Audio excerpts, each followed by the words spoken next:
Well, welcome everyone. Episode 4, Season 3 of Hit It Where They Mow, Talking Golf in Texas. And as we all know, the great state of Texas is known for its great golfers. And today we have a special show with Mr. John Slaughter, who now lives in Louisville here in the Dallas area, but grew up out in West Texas, had a wonderful amateur record and played professionally in Europe, and still is a very fine golfer, as I witnessed just a couple of weeks ago at the annual Texas Legends Pro-Am, benefiting the first tee of the Piney Woods. Before we get rolling, I want to thank my sponsors today for this show, and that would be Veritex Bank, which is the golf bank of Texas. Was recently out at the PGA Combine or campus or complex, whatever you want to call it, the giant PGA resort out in Frisco, and right in the middle of it is Veritex Bank, a new branch opening up there in Frisco, and want to thank our friends there. If you want a good personal bank or a bank for small commercial loans, Veritex is your answer. Thank you, Malcolm Holland, Martin Thomas, all the nice people at Veritex Bank. And also my other primary sponsor is Niagara Conservation. And here's Tricia to tell you a little bit about Niagara.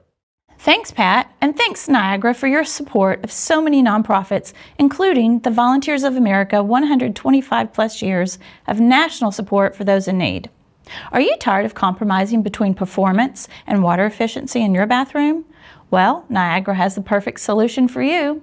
With almost 50 years of expertise, they've mastered the art of creating top-notch toilets, bidets, and more that save water without sacrificing performance. Don't miss out on this bathroom revolution and upgrade your space today. Niagara products are available nationwide. And I want to thank my 2 golf courses that help sponsor the show. Dornick Hills, just up Interstate 35, about 90 minutes maybe from Dallas, maybe even less than that, depending on how far north you live. But it's a Perry Maxwell design, actually built on Perry Maxwell's farm, Dornick Hills Country Club.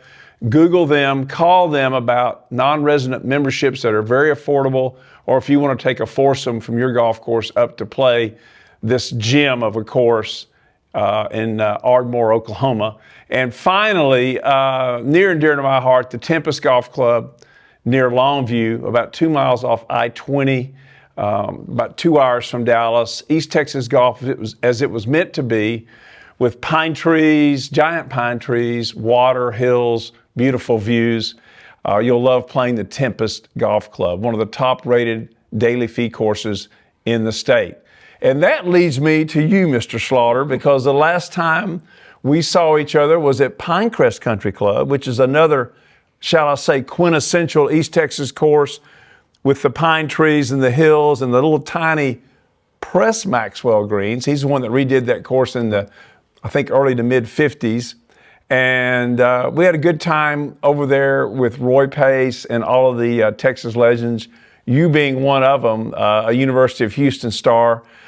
Just tell us a little bit about how you've enjoyed going to Roy's tournament and seeing some of the guys that preceded you at the University of Houston. Well, it's neat to see all the people that played at the University of Houston back before I got there. Homero, all of those guys from the 50s, 60s. And then there's some from the 70s, and then we're from the 80s. And so it's neat to see all the traditions that have gone through the University of Houston, and back when we were one of the top golf schools in the whole United States. No question. They now have, I was looking at their website, Project 17. I think the Cougars have won 16 national championships through the year, and now they want to win that 17th, which is not easy, but it's doable. Is that about right? Does that sound about right? Well, it's very difficult with all the programs, like Oklahoma State, that have put all the money into golf. And, that's one of the things that I've seen through, Alabama has done the same thing. They've just put so much money into it, and just, the players that are really, really good are going to go to those universities because of that. I'm not going to say they're going to win national championships every year, but they got a better chance than schools that don't have the money and everything else. I saw where Mike Booker, who played on one of those teams in 1977, Mike's been on the podcast. He's written a book called the Tournament Player's Guide, I think it is, or Handbook, the Tournament Player's Handbook, which is available on Amazon. It's a good book for people that play competitive golf. But he's donated some money to the University of Houston. They've got a practice area named after him. And so Houston's doing some of those same things that, you mentioned Alabama and Oklahoma State and all the schools are doing. They're pouring a lot. Well, Oklahoma, like Jerry Ransom, has put a lot of money into Oklahoma. But tell us a little bit about your college career. I know you played at Houston, I want to say 82 through 84. Is that about right? 80 through 84. Okay. I came there and graduated from Abilene Cooper in 80 and then started in the fall at Houston, and I was very fortunate, won the very first tournament I played in at the University of Houston, so I didn't have to go through all the mumble jumble of the qualifying to qualify, and so it was very nice that it worked out that way, because I was one of the few freshmen that was able to play as a freshman. Mm-hmm. And I mean, there's some things that I would go back on, and I didn't have to go through all this BS that most of the players had to go through. And and Houston lost a lot of players over the years because of the way that qualifying was for freshmen. And I'm not going to say right or wrong, but they won 16 national championships, so I was fortunate to play on 2 of them. Where was that first tournament that you played in and won? It was at Columbia. Is there a Columbia Lakes Columbia, in Houston? Yeah, it's Tenneco at the time owned it. Okay. And it was the fall conference, Southwest Conference tournament, and Mike Neese and I were partners, and we won the first tournament I ever played in. So luckily, like I said, I was exempt for most tournaments from that point on. Yeah, I think of guys like Bill Rogers that I don't think he played his first year or 2. He had to earn his way on. And, of course, we know Bill went on to have a great pro career and great guy, right up there with Ben Crenshaw as far as nice people in golf. Was this kind of toward the tail end of Dave's career? I mean, when did he? I think he left in 86 or 87. Okay. We won the national championship in 82 at Pinehurst, and we went down there with really, we were all playing very well going into the tournament, and just it carried over, and we had 3 players that finished in the top 3 that week, and so it was very interesting. I mean, and I always remember there was a gentleman that passed away 2 years ago named Mark Fuller, and Mark put his little trophy up that we got for winning the national championship, and he said, "This is the greatest accomplishment I've ever earned." And we all look at it differently, and Mark was one of those guys that had a lot of really neat one-line comments. Yeah. So 82, you win the national championship at Pinehurst number 2, which is where the U.S. Open will be played again next year, which, of course, is where Payne Stewart won the dramatic one in 1999. Wonderful history there, wonderful ambiance. And I've been there, and I felt like this is the St. Andrews of America. This place just reeks of golf history. And you were like, was that your sophomore year? Okay. That was my sophomore year, and we went in, and like I said, it was really neat. I mean, we all just played really well as a team, and everybody did what they were supposed to do. I mean, and Oklahoma State was ranked the number 1 team in the nation at the time, and we beat them, and that was, a really neat accomplishment. Who else besides you and Mark Fuller were on that team for Houston? Billy Ray Brown, right? Dave Tennis, and Billy Tootin. Billy Tootin from Beaumont, right? Maybe. I could be wrong about that. I thought he was from Florida, but I originally. So I'm not going to bet on where. Yeah, I'll have to look that up later. I may be confusing him with someone else. But, when I was looking up your resume, I was thinking you won a NCAA individual title, but you told me you finished second. I finished third at Pinehurst. Third at Pinehurst. In 82. Andy was second. Andy Dillard was second, and Billy Ray Brown was first. Wow. That leads me into something I wanted to talk about as well, and that is, this is kind of an agenda thing for me. I wanted to talk about this. But you were, like your golf balls now are Titleist 17s. And, that's kind of unique. Don Meredith and John Slaughter, but you were number 17 in high school at Abilene Cooper, right? We were.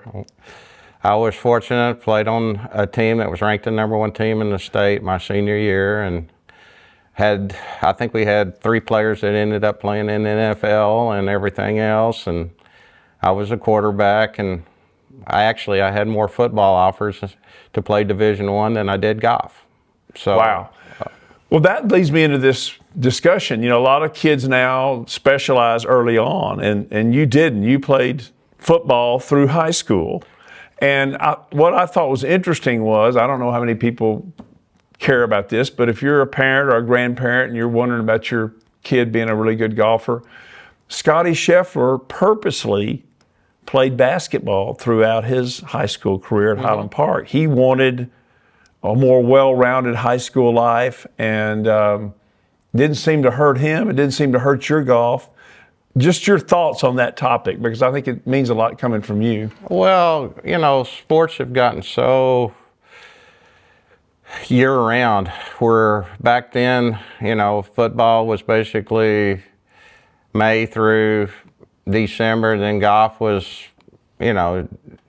December through June. I mean, yes, we played in the summer also, but I was able to do both because of the way the scheduling was. I mean, it was very difficult. I know when I qualified for the PGA Junior in '77, we had 2-a-days, which fortunately the coach was nice enough to allow me to go to the PGA Junior and play, and which most coaches probably wouldn't have let, but Coach O allowed me to do that, and so I always thank him for that. Speaking of coaches, your dad was a very highly thought of coach, and I think you just went to some type of ceremony for him out at Sol Ross in Alpine, Texas. Tell us a little bit about your family, your dad and your mom. Well, my dad coached football for 21 years, and he won the championship in the Lone Star Conference 2 or 3 times while he was there, and they honored the 65 championship team, and they asked me to speak, which was very difficult because I was 4 years old at the time, or 3 years old, and trying to talk about stuff that I had no idea. I just, I got to hear all the stories when we would go dove hunting and stuff like that, and knew a lot about, the stories that he had told to me over the years about the players and how proud he was of all the players that he coached. Wow. Yeah, the old Lone Star Conference, that brings up memories. That would have included, I think, like Stephen F. Austin and Sam Houston State, some of the East Texas teams as well. Texas A&I. Texas A&I, there you go. So. Now, just going back a little bit, because I want to fill in the gap here, of those guys that played at Abilene Cooper, who went on and played pro football? Terry Orr played for the Washington Redskins and won the Super Bowl. Paul Mergenhagen, I want to say, played for Seattle, and Steve Malpass, I think, also played for Seattle. Wow, that's pretty amazing. Well, the only team I can think of like that would be John Tyler, that had Earl Campbell and Ronnie Lee, and I'm forgetting, I think they had a third guy that went to the NFL, but I know they had Campbell and Ronnie Lee, which was amazing. What about, another thing that I will tell people, you can go to YouTube and look up John Slaughter, and they will show 1982, 1983, 1984, I think you were in the finals of the long drive contest at the PGA, and I'm trying to remember the different sites. One of them was at Southern Hills. Southern Hills. Let's see. The other one was at The one in Alabama, God dang it. Oh yeah, Shoal Creek. Shoal Creek, Yeah. and then California was at not Torrey Pines, Riviera? Riviera, and they did it off the 3rd tee to the 9th fairway. You just named 3 courses that, if the Lord was so good to me, I would love to play those 3. I have played Shoal Creek, but I haven't played Riviera or Southern Hills. I'm probably assuming wrong though. You weren't in the tournament. You were just in the long drive, right? Because you were still college. You were amateur. At Southern Hills, I'd won the Broadmoor on the Sunday, and we drove in from Colorado Springs and got there, and everybody laughed at me because I just went out there and swung and had some fun, and was fortunate to hit one real good one and ended up finishing 3rd. But it was very interesting because I remember what Tom Kite said. There was a guy that got up there and hit one probably 200 yards off line left, and then he hit the next one 200 yards off line right. And Tom looked at me and he said, I could hit driver 7-iron, I couldn't reach the 2. But, it was really interesting. I got to meet some really great people over the years in golf, and it was unbelievable how all this came to fruition over the years. Was Big Cat Williams back in those days? He was just the announcer. Oh, he was the announcer? Yes. Okay, interesting, yeah. And we're talking about softballs, we're talking about persimmon drivers, and what was your distance like? I think I hit one in the semifinals, 365. Wow. I don't, like I said, it was amazing. I weighed 175 pounds back then and was very just gifted with clubhead speed. Yeah. Nobody taught me other than the guy out of Abilene that was one of my closest friends. Wasn't even a golf professional. But he was fortunate over the years to spend a lot of time with Ben Hogan when Ben would practice, which he was one of the few that could actually go up there to Shady Oaks and watch him practice. And so he learned a lot from Hogan and what Hogan said. Looking back now, being where you are now with the knowledge of the game and the swing you have, what was it that Hogan did that he saw that he imputed to you somehow? Was it lag, if you will, or? Well, and I guess Claude Harmon, Butch's dad, made the best comment. He said the first 12 inches is basically the golf swing. And people all look at me and they say, what do you mean by that? If you take the club back in the right position and you're not re-gripping it, you got a good chance of hitting the golf ball fairly solid. Interesting. And, then that was something that the guy that taught me in Abilene, Dan Winters, also just said. the takeaway, huh? He said, they just said, if you take the club back and your body's moving in the correct positions, you've got a good chance of making a good swing. Now that presupposes a good setup, right? Because you've helped me recently with my setup to help me hit the ball better. Well, angles are like anything else. If you do them correctly, you got a better chance. There you go. Now, I wanted to talk to you about your professional career because I know you played over in Europe and you played some with Savor and some of the guys over there. Mm-hmm. Speak to that a little bit. I know you were out of college. You had this storied career. You won 2 national championships. You won you won the Broadmoor. You won the Texas State Amateur in '83. I know I'm leaving some stuff out, but pro-wise, you ended up in Europe as opposed to here. There was no Hogan Tour or Web.com Tour or what do they call it now, Corn Ferry Tour. Right. There was no minor league tour back then. No, I had got out of college and went to qualifying school and got to the finals of the PJ Tour, and it was overwhelming. I mean, that's all I can say. I'm not going to say I wasn't ready to play, but I ended up getting, I think I finished 65th, and they took the top 50. And it was one of those deals, and I went over to Europe about a month later and finished 5th in the qualifying school over there, and you know, it was just like, okay, I'll go try that. And it was very interesting from the standpoint of 6 months out of the year, I was in foreign countries. And so, you know, you learn a lot. And I tell everybody the first tournament I played in was in Nice in France. And I get there and I didn't know they had, you know, companies that did the travel and everything like that. So I got there, and luckily one of the rules officials was there, and John Paramore, and John goes, here, follow me and we'll get there. Well, I learned a big lesson. You better learn where you're going, and you better know how to speak the language.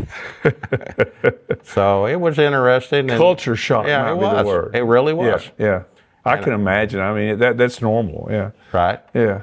So, but overall, you know, I was fortunate. I got through the first year and kept my card, and you know, and then I played 5 more years over there, and so played in the British Open in '87, and got some really interesting, you know, walking up to the 18th green at Muirfield was unbelievable on Sunday. I mean, you know, to see whatever it was, 50,000 people on one hole, and you know, the fans were very, very good to the players. And so you made the cut. Yeah. You wouldn't have been there Sunday. no, but And Paul Azinger, that's one that he lost to Faldo, and Faldo made 18 pars. yeah, and that golf course, and I was fortunate to play a practice round with Trevino, and Lee showed me how to play, or showed me around that golf course. And so when I finished, the guy came up to me and he says, you know, you're the first player that never hit it in a fairway bunker in 72 holes that's ever played at Muirfield. And I was like, okay. So that was one of those things. I was like, Somebody's keeping some stats. I over there. guess. But I mean, this was in the 80s, so I'm surprised they had those stats, but they even knew them. Yeah. So Did you just play in that one Open Championship? that's the only one I ever Wow, played. what a great memory, though. Yeah. And you played, you know, I got to hear Trevino the other night, and they said he liked helping people. Oh, Lee is phenomenal. I mean, Tell us about it. I met Lee when they opened up the course at Fairway Oaks in Abilene, Texas, and they had the grand opening. Lee and Charles Cootie, and let's see, I'm trying to think who the other 2 players were, but they played also, and Lee I became friends with because I played with him in the Texas Oklahoma Junior Pro-Am. Okay. He did the clinic, and so I've been very fortunate to be around. Oh, you were in that T.O. Junior foursome that got to go out for the exhibition, and Trevino was the pro? Trevino was the pro Wow. 1 year, and Weeks apart. and Crenshaw was the pro 1 year. So I got to play with both of those, and so it was really neat to The get year I play. played in 1970, Palmer was the pro, and Crenshaw was one of the amateurs. It was, and Bobby Harwell, I don't know if you know that name or not. I remember the name. But he holds it out on the first hole from about 50 yards, and then he makes a 30-footer on the second hole. Palmer's giving him the stare. Which, not many people can say they've received the Palmer stare. But you know, we're playing golf, and I just visit here. I'm amazed at how well you play. And this morning I talked to our buddy George Mayshot, and I'm fortunate enough to have played on your team the last 3 years over at Roysdale, and I've seen up close how well you still hit the ball. You still hit it a long way. You're still a long hitter. But more impressive to me, really, you know, the woods are full of long hitters, right? But you don't hit it crooked either. You hit it straight. Is your incredible wedge game. And so I'm thinking, and I even said to you, why didn't you play the senior tour, man? I mean, you're still long, and you've got all the shots around the green. And you told me, I have an injury in my left wrist, and it's one that if I practice a lot, the whole hand will swell up. And I I just didn't feel like physically I could go out there and play that many weeks at, and now I can play, 25 rounds a year and don't have a lot of pain. And, it's just one of those things you don't want to do, but it's the best thing you can do. Well, that answered my question. And I also thought, I've told several of my friends about it, that there are probably others like you that are that talented, but because of injuries or whatever, can't play. And now, my buddy tournaments that we have on the Geezer Tour, we have a lot of little ailments and injuries. So it's kind of day to day. Somebody said that, I think it was Vin Scully was announcing, and somebody said that someone with the Dodgers was day to day, and he says, "Aren't we all?" As we get to this point. Tell us a little bit about what you do now. You've got a store in Louisville, and you do a little this and that. And tell us about that. Just got into corporate promotions, do, shirts, hats, golf balls, and golf bags for most of the high school schools in the state of Texas, and do a few in Oklahoma. And, just do, I think I've got 15 different corporations I do business with now. So it's been a very good business that I started in '94, and so hopefully a couple more years somebody will decide they want it, and I'll go to the next stage of life. There you go. Yeah, and you and I got acquainted through our mutual friend Andy Dillard, who was doing a book, and he wanted me to interview him, and the logical place to meet was at your house in Louisville, and it's a beautiful home you have there, and well appointed, and lots of candy bars in the fridge that I rated, and but you and Andy go way back. And of course, Andy, like yourself, was a wonderful college player and never quite made it on a tour. He had his moments. The U.S. Open, he had that great U.S. Open, right? And but you knew a little bit about Tyler, Texas, where I'm from, because of Andy. Well, Andy and I became friends at the Future Legends, which was at Onion Creek in Austin.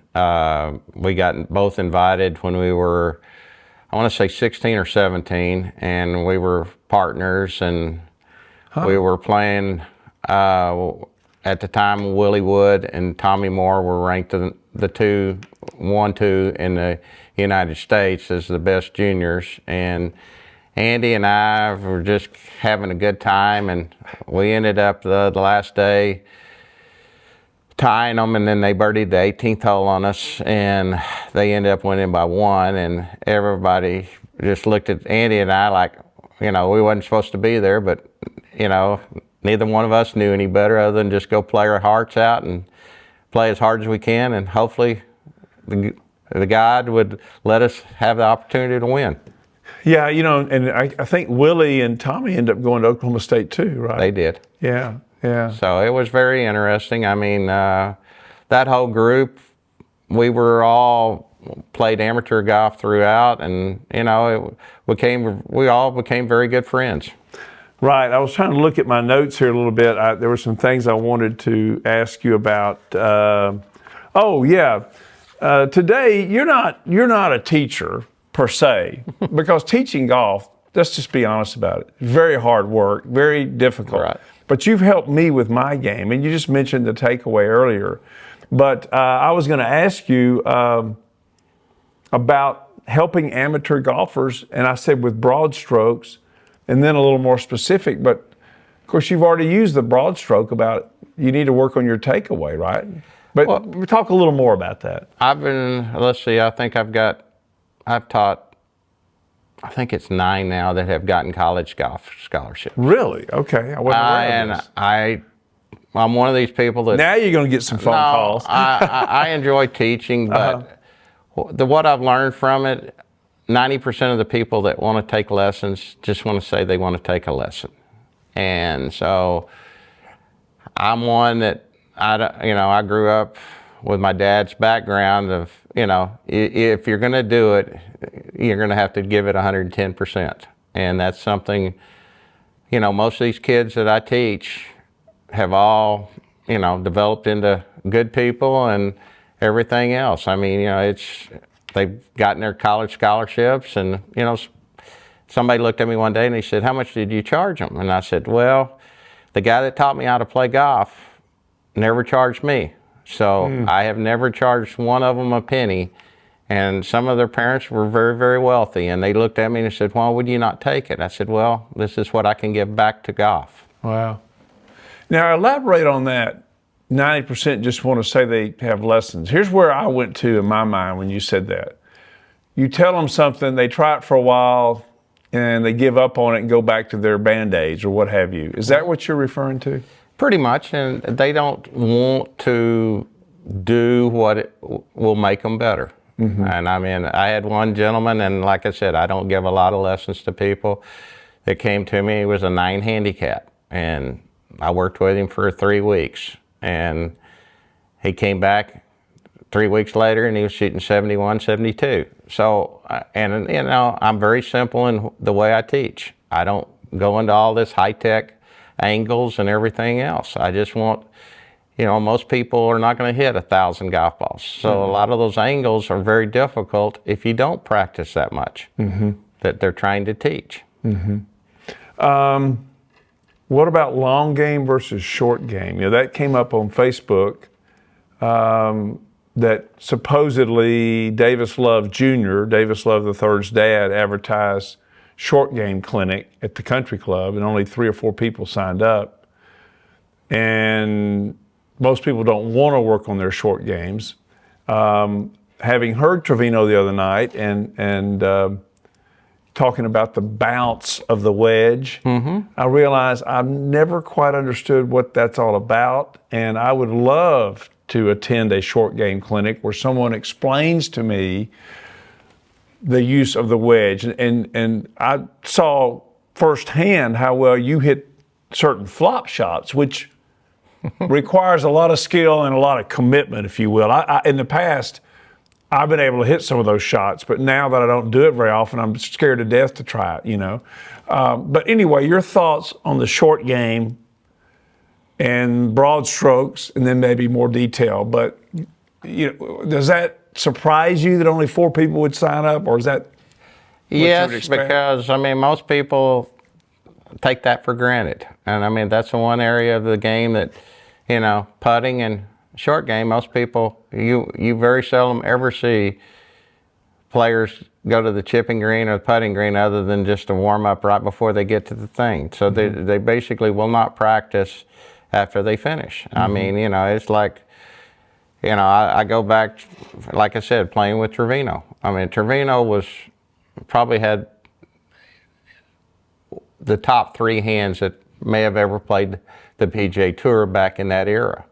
I mean, he was just totally unbelievable how he could open a club up and just, you know, hit any type of shot. If he wanted to hit it low, he wanted to hit it high, you know, he had the capabilities of doing it. I mean, you know, and like I said, I played with Jack, and Jack was probably the best ball striker, one of the best ball strikers I ever played with. Where did you play with Jack? Well, I played with him in a Pro-Am. Okay. I was prepared with him in Florida. And Wow. you know, and then going back to Ballesteros. I mean, Ballesteros was probably one of the most competitive people. And, you know, the movie about him was truly... I have not seen it. It's out? It's been out a long time. Oh my gosh. And it's something that's very interesting because of the way he was brought up. And, you know, and everything else. But, you know, Ballesteros was one of these guys that he didn't think there was anything he couldn't do on the golf course. I mean, you know, some of the shots he would try, you know, but he believed in his ability. And that's one of those things that you look at the level of the players, you look at the Tigers, you look at the Jacks, you know, they go out there and they know what their ability is, and they know how to play to their ability. And that's something, you know, mentally is unbelievable in this game. And I mean, you know, you see McIlroy today, you know, one week he is unbelievable. And then the next week, you know, he may not be there. But, you know, it's something in this game today that's a lot different than it was back then, just because of the money. And, you know, and I think a lot of the players have made so much money that, you know, that to go out there and try to accomplish it, now is a lot different than it was back in the 70s and 80s. You just reminded me of something Trevino said, and I'm working on an article about him for the Tyler paper, but that he said, once you got out there and you had some success, money really didn't matter to him. It was just the competition. And he used a case example was he was cleaning out one of his golf bags and found a $7,500 check that he had failed to deposit. And it had been in there about a year. He said it's still cashed, but that was kind of indicative of, he said in the early days they would give you the check on the first tee the following week after whatever you had won the previous week, which I thought was amazing. So you had the opportunity to play in a tournament with Sevy, right? I played with Sevy probably, I guess, 5 to 7 times. I don't know how many times total. Yeah. But, he was very interesting and, Yeah. So. Yeah. Gone before his time. That was too bad. It was sad. And I meant, like I said, we were playing in a Pro-Am in Austria and he couldn't get out, open the car door. And so he couldn't open the car door.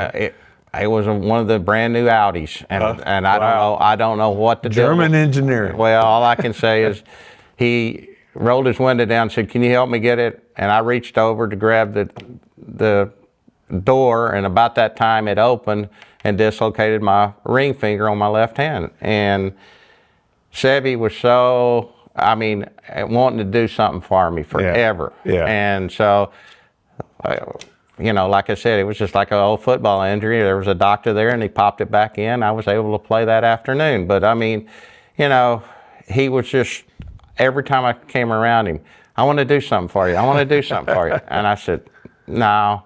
So he won the British Open in 87, I think it was.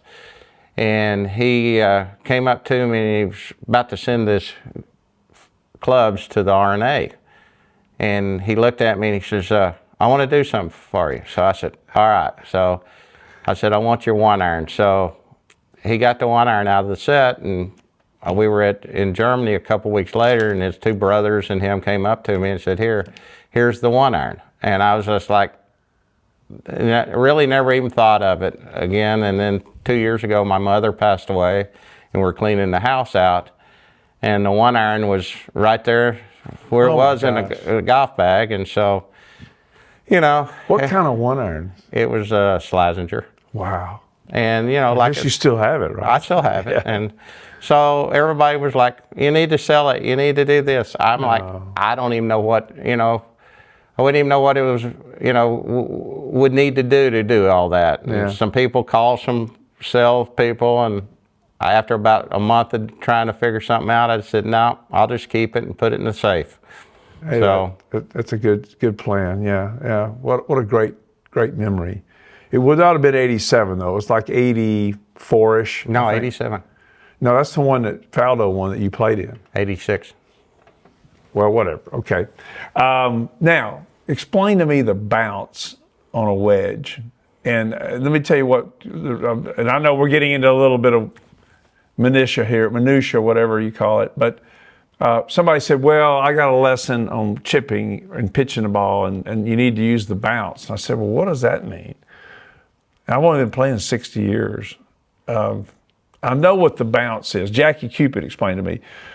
The front of the bottom of the wedge is the leading edge, and right. the back of the sole of the wedge is the bounce. Right.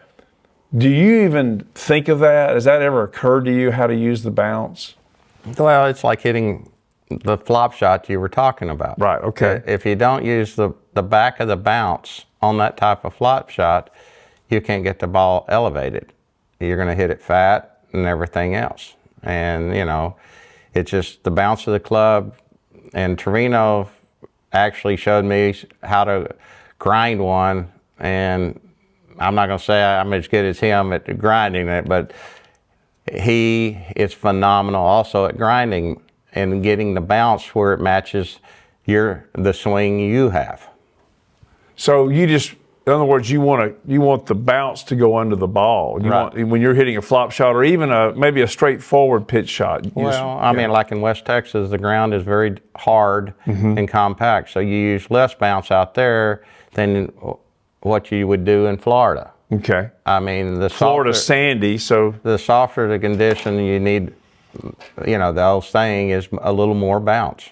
And, back when in the 80s, the sand traps in Florida versus the sand traps in Dallas were like night and day difference, because you drop a ball in the sand in Florida and the ball would go all the way down and it would plug. And so you needed more bounce to get the ball out. okay. And less bounce here because it was firmer.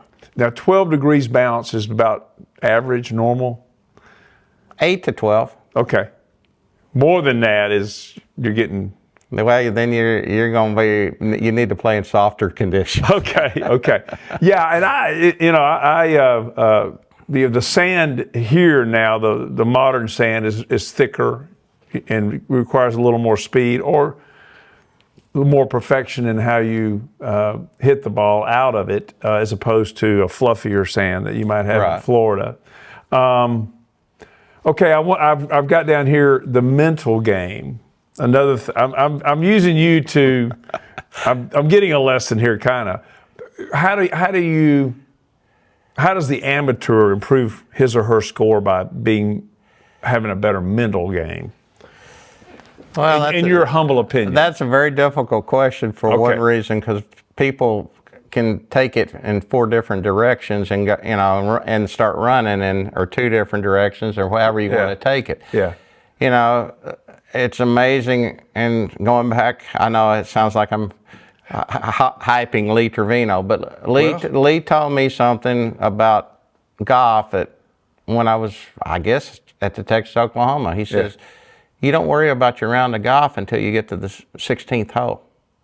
And people looked at me kind of strange, because if you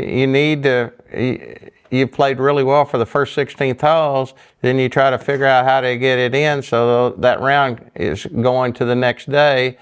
Now, the days that you're not playing that well, you try to figure out, now do I want to go out and try to really look at attacking the last 2 holes to try to make birdie or however. I mean, but, it's something that everybody's different, because everybody's mindset's different. I mean, Well, one thing, I've never heard that before. One thing that's interesting about that, you would have heard, one shot at a time. I heard that. Right. My dad, he was not a great golfer, but he knew that golf was one, you got to let the bad ones go, get focused on the next one. But Lee is kind of saying, and again, this is me interpreting it, but you're going to think about your round at some point. So try to hold off till the 16th and get it in, or try to make a birdie or 2 to salvage it. Yeah. Well, I mean, it's amazing. I mean, that comment, I guess it was in '86 at the Scottish Open at Glen Eagles. I mean, the 3rd round, I go out and 3-putt the first green, and wasn't real happy when I got to the 2nd tee, but then all of a sudden I'm 8 under playing the 16th hole.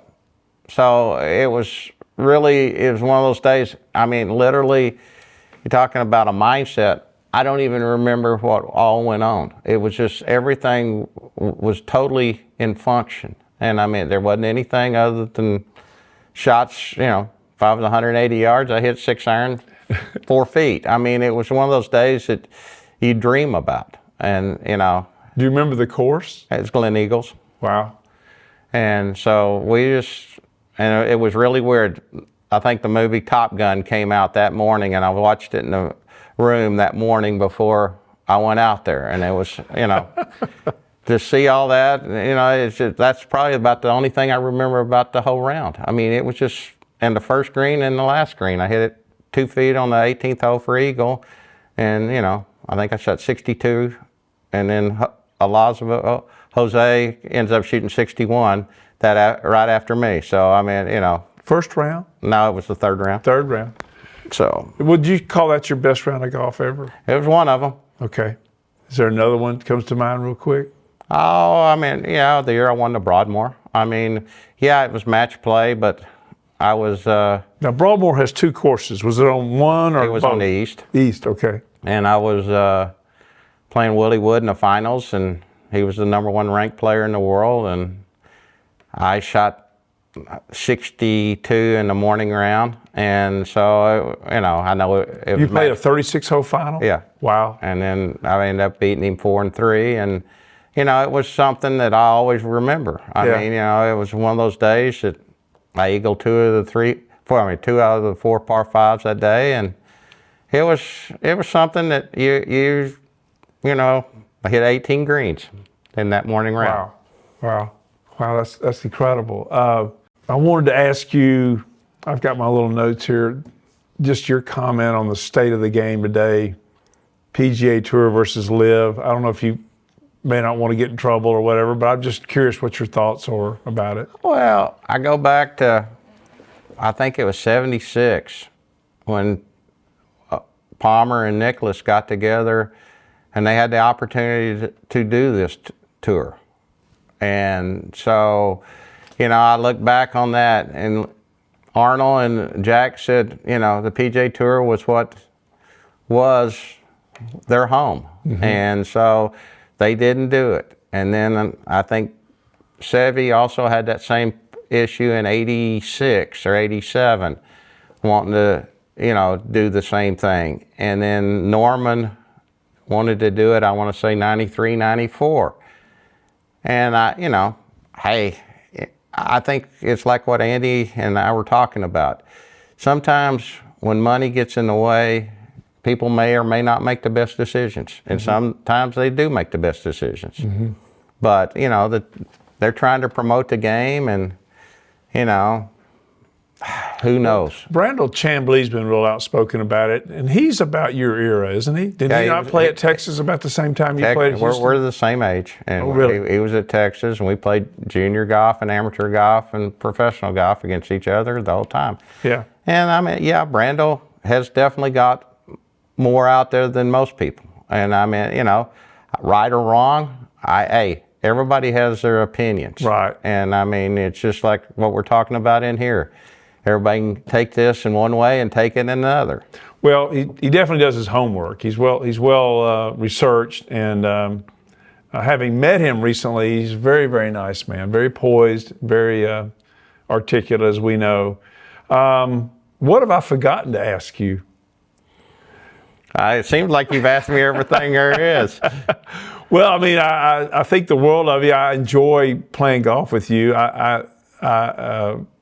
I don't feel any pressure because you're such a good player. I feel like it's a great opportunity to see good golf and learn. And you've helped me a lot, and I appreciate that. I'll put it to you this way. Looking at the future, what are some things you'd still like to do, be it golf or just in life? Is there some things that you really would like to get to? Or it's like people ask me that question all the time, and I look at them. And do they really? And so yeah. I just say, we get to an age, we're 60, I'm fixing to be 62.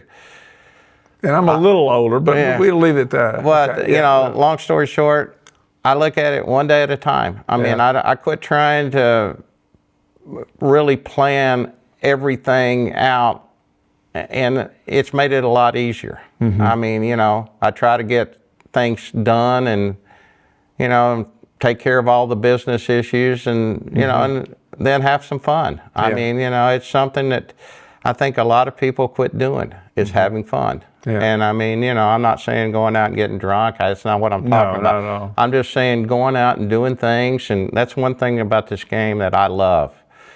Golf is one of those things that you can play until you're 100 plus. And there was one gentleman in Abilene that I think he was walking 9 holes every day at the Abilene Country Club until he was 101, until they finally put him in a retirement home.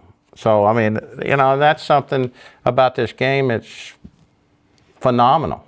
Well, Jay Carnahan in Tyler's 96. He's still playing. Now in the heat, we told him, Jay, don't get out in the heat. We didn't get out much. We tried to play real early. Well, I'm gonna finish up this way. I was gonna do a trivia question for you. All right. And this is unrehearsed, ladies and gentlemen, but I wanted to give you a copy of my most recent book, which is available on Amazon. I'm plugging myself here. It's called The Fringe Runner, Golf's Unsung Heroes, and there's a picture of a golfer on a motorcycle with his golf clubs, and that was the fringe runner, Sammy Rachel's. He supposedly went up to the gates at Augusta National on Magnolia Lane on a motorcycle, and they wouldn't let him in. Surprise, surprise. It really didn't happen. It was an urban legend. But in this book, I talk about a certain golfer named Gus Moreland, Trevino cited him as one of the legends of golf before his time. And it really surprised me that Lee Trevino, who grew up at Tennyson East, he talked about hitting the ball straight because he played at Tennyson East down in South Dallas, would cite Gus Moreland. And Gus Moreland won the 1931, 1932, 1933 state amateurs. So the last state amateur he won, his third of 3 in a row, was 50 years before you won in Abilene in 1953. And one of the state amateurs he won was out of state. They played golf in another state, not Texas. How could that have happened, John Slaughter? My only guess, it had to be in New Mexico, and they went across because they wanted to play some golf course. That's the only thing I could come up with. Good guess, but it was Texarkana Country Club. Oh, yeah. 1 mile into Arkansas. And as Texans, I think, how could they have let that happen?